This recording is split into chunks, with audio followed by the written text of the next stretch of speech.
কাশ্মীর হামলার পেছনে ভারতীয় গোয়েন্দা সংস্থা জড়িত টেলিগ্রামে ফাঁস হওয়া এক গোপন নথির উদ্ধৃতি দিয়ে চাঞ্চল্যকর এ তথ্য প্রকাশ করেছে পাকিস্তানের সংবাদ মাধ্যম দ্য এক্সপ্রেস ট্রিবিউন।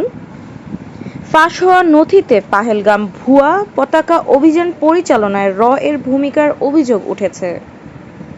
শীর্ষক প্রতিবেদনে বলা হয়েছে, এই নথিটি ভারতের সরকারের পাহেলগাম হামলায় জড়িত থাকার স্পষ্ট প্রমাণও বহন করে। নথিতে বলা হয়েছে, হামলার ৩৬ ঘণ্টার পর গণমাধ্যমে একটি পাকিস্তান বিরোধী বর্ণনা তৈরি করতে হবে। টেলিগ্রামে ফাঁস হওয়া গোপন নথির বরাতে প্রকাশিত প্রতিবেদনগুলোতে বলা হয়েছে, পেহেলগামের ওই ঘটনাটিকে অমুসলিম জনগোষ্ঠীকে লক্ষ্য করে চালানো হামলা বলে প্রচার চালানোর সুস্পষ্ট নির্দেশ দেওয়া হয়েছিল।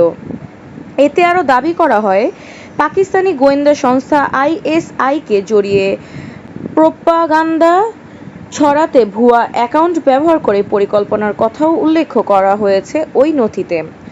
চলমান উত্তেজনাময় পরিস্থিতিতে ভারতকে হুঁশিয়ারি বার্তা দিয়েছিলেন পাকিস্তানের সেনাপ্রধান জেনারেল আসিম মুনির। তিনি জানান, ভারতের যে কোনো সামরিক দুঃসাহসের জবাব শক্তভাবে দেয়া হবে। অন্যদিকে কাশ্মীরের হামলার ঘটনায় জড়িতদের প্রতি কড়া বার্তা দিয়েছেন ভারতের স্বরাষ্ট্রমন্ত্রী অমিত শাহ। তিনি বলেছেন, হামলার সঙ্গে যুক্ত সবাইকে খুঁজে বের করা হবে এবং কাউকে ছাড় দেয়া হবে না। টানটান এ পরিস্থিতিতে ভারতকে সংযত আচরণ করতে মার্কিন প্রেসিডেন্ট ডোনাল্ড ট্রাম্পের হস্তক্ষেপ চেয়েছেন যুক্তরাষ্ট্রে নিযুক্ত পাকিস্তানের রাষ্ট্রদূত।